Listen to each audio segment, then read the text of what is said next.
Kapatid na Daniel, kapatid na Eli. Ang magtatanong po dito ay si kapatid na Alberto Tan, isang Katoliko, at siya po ay 39 anyos na. Kapatid na Alberto, go ahead po. Araw po ako talagang lumalapit sa ating Panginoong Diyos Ama at sa kanyang bugtong anak na si Jesus.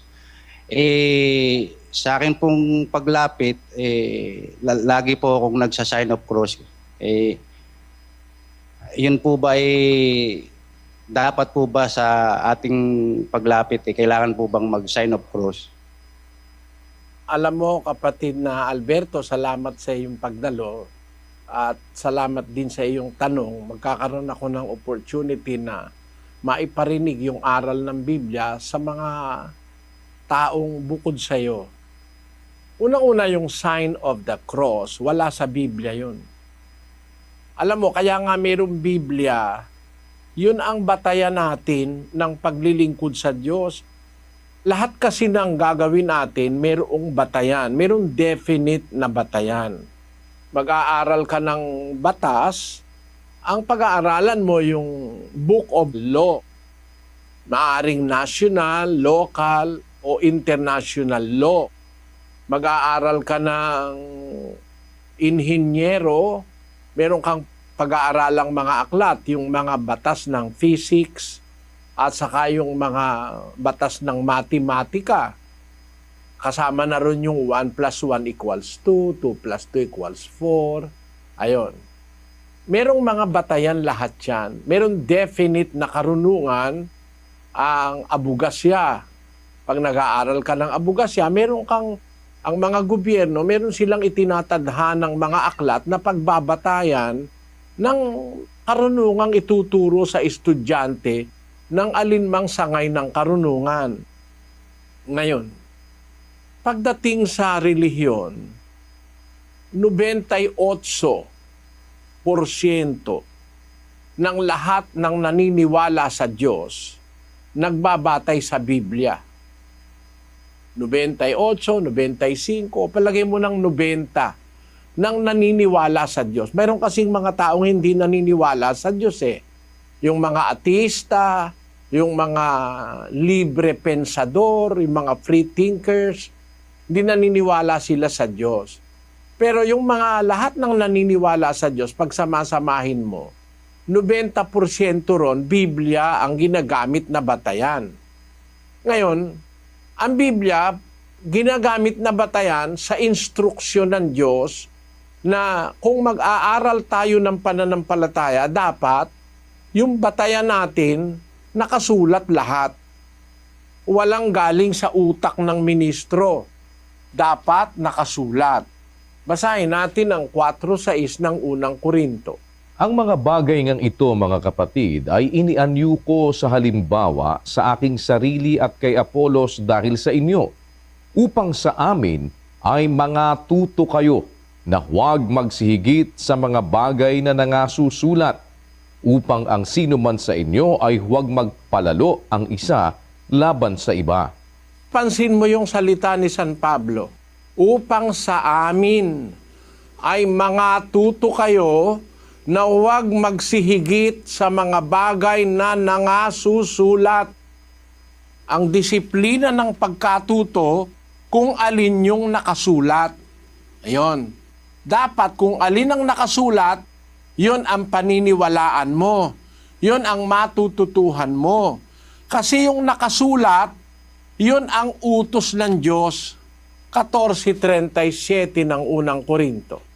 Kung iniisip nino man na siya'y propeta o ayon sa Espiritu, ay kilalanin niya ang mga bagay na sa inyo'y isinusulat ko, na pawang utos ng Panginoon. Pakaliwanag, ang isinulat ng mga apostol, utos ng Panginoon. Kaya nasulat yan, yun ang pinasulat ng Diyos sa kanila. Samantalang sila'y tinuturuan, ipinasusulat ng Diyos sa kanila, yung dapat na informasyon, aral, salita, karunungan, kaalaman na itatawid sa tao. Gumamit ang Diyos ng instrumentong mga tao para sumulat. Unang-una si Moises, isang prinsipe si Moises. prinsipe sa Ehipto, kinilalang anak ng anak na babae ni Faraon. Kung matatandaan nyo yung 10 Commandments, si Moises ay inampon ng anak na babae ni Faraon, tinuruan sa Ehipto. Isa siya sa mga tao na propetang tinawag ng Diyos, kinasangkapan sa pagsulat ng nakasulat sa Biblia. Tapos tumawag siya ng mga propeta, sumulat din sila Isaias, Jeremias, etc. Tapos sa panahon ni Kristo, tumawag siya ng mga apostol na pinasulat ni Kristo ng kanyang mga aral. Sabi ngayon ng mga apostol, kung mag-aaral kayo, matuto kayo sa amin, wag hihigit sa nakasulat.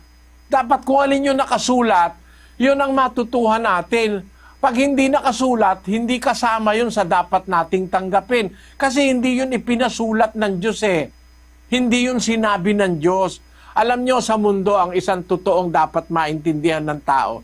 Sa mundo, mga kapatid, maraming katha. There are so many inventions sa mundo. 7:29 ng Ecclesiastes. Narito, ito lamang ang aking nasumpungan, na ginawang matuwid ng Diyos ang tao, ngunit nagsihanap sila ng maraming katha. Ayon, maraming katha ngayon eh. Mga imbento, hindi nakasulat sa Biblia. Halimbawa, ang imbento ng pastor, yung Trinity. Wala naman sa Biblia yung salitang Trinity eh. Wala yon. Yung Santa Cena, yung banal na hapunan daw, tapos may abulo yan, wala sa Biblia yun eh. Ang nasa Biblia, hapunan ng Panginoon, hindi Santa Cena. Hapunan ng Panginoon. Yung hapunan ng Panginoon, pinalitan nila ng banal na hapunan, tinawag na Eucharist.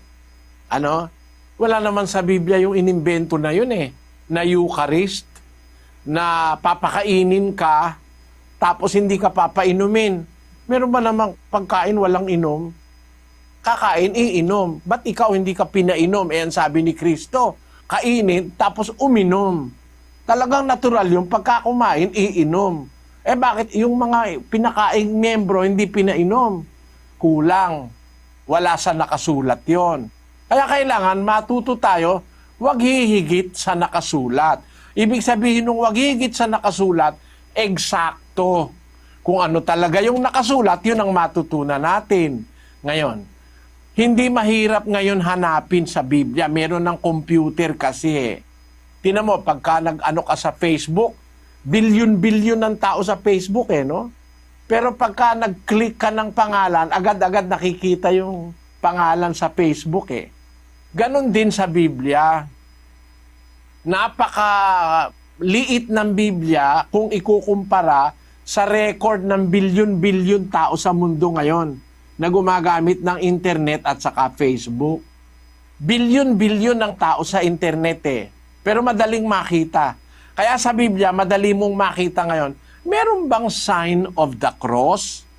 Tingnan nga natin, kapatid na Luz, pahanap mo nga sa computer kung ano ang sasabihin ng computer. Opo, hanapin natin ang sign of the cross sa English Bible, sa Douay-Rheims version, from Genesis to Revelation. Result, no word or phrase found. Kung nakikita mo yan, kapatid na Alberto, yung Douay-Rheims version ng Biblia, yan ang Bibliang Katoliko mismo. Yan ang ginagamit ng Katoliko, kaya dyan natin hinanap. Yung palang sign of the cross, wala pala sa Bibliang Katoliko mismo eh. Tingnan naman natin sa ibang Biblia. Sa lahat na ng Bibliang Ingles, meron bang tinatawag na sign of the cross, kapatid na Luz? Hanapin po uli natin in all English translation. Let us search for sign of the cross from Genesis to Revelation. Result, no word or phrase found. Ayan, ang sabi ng computer, hindi pala naman nakasulat yung sign of the cross eh. Paano mong gagamitin yun? Alam mo kung ano yung sign of the cross, kapatid? Basahin natin, kapatid na Daniel, yung Discourses on the Apostles' Creed na isinulat ni Reverend Clement H. Crack sa pahina 17, kapatid na Daniel? Ito po ang sinasabi ng Discourses on the Apostles' Creed by Reverend Clement Crock, page 17. Saint Teresa states that Satan had no power over the cross, nor over any object over which the sign of the cross has been traced. It is the Christian's strongest and most powerful weapon against Satan. Ayon daw kay Santa Teresa, hindi naman apostol yun. Hindi naman mangangaral ng Diyos yun. Ang sabi raw ni Santa Teresa, yun daw sign of the cross, yun daw ang strongest and most powerful weapon against Satan. Yung pala, panlaban kay Satanas yung sign of the cross. Yun ang sabi ng libro. Bakit pag nakaharap ka kay Santa Maria, nagsa-sign of the cross ka? Satanas ba si Santa Maria? Medyo yata may mali. Bakit? Panlaban pala kay Satanas. Ba't mo naman sa harap ng estatwa ni Maria, magsa-sign of the cross ka?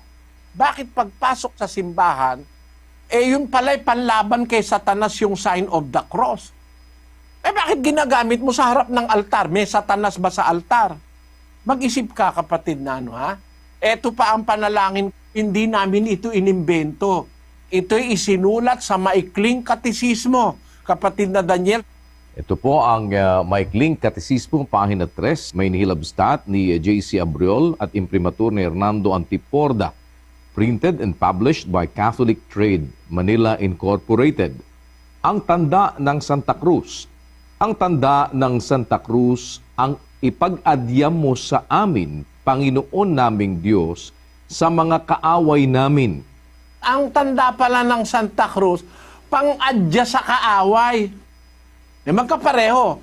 Yung sinasabi ni Santa Teresa raw, na yun ang pinakamabisang panlaban kay Satanas, dun sa Apostles' Creed, at dito naman sa katisismo ni Hernando Antiporda, yung palang tanda ng Santa Cruz, o sign of the cross, pag-aadya sa kaaway. Kung pag-aadya sa kaaway, mananalangin ka sa Diyos. Ba't ka naman gagawa ng sign of the cross? Bakit pagkakain bago dumulog sa lamesa, nagsa-sign of the cross? Pang-adya pala sa kaaway. Kaaway mo ba naman yung pagkain? At meron pa ako nakikitang pagkalmawa, nakasakay sa jeep o sa bus, nung nagbubus ako, nag-jeep, pag natatapat sa simbahan, nagsa-sign of the cross. Ganun ka ako, yung pala'y pang-adya sa kaawa, yung pala'y panlaban kay Satanas. Ba't pagtapat sa simbahan, dali-daling nagkukuros? Magulong aral yan kasi wala sa Biblia. Mag-isip ka, kapatid. Hindi naman sa akin galing yun galing sa libro nyo. Kaya ako naman kinuha sa libro nyo ang sagot dahil wala naman kasi sa Biblia. Di ba? Kasi hindi nakasulat sa Biblia na pag mananalangin, mag-sign of the cross ka. Wala nun. Wala nun sa Biblia. Di hahanap ako ng ibang impormasyon. Nakita ko sa librong Katoliko, yung palang sign of the cross, pang-adya sa kaaway, panglaban sa kaaway, at pinakamabisang panlaban kay Satanas. Sabi ko, may mali. Mali talaga, kapatid. Sana naunawaan mo, kapatid na Alberto.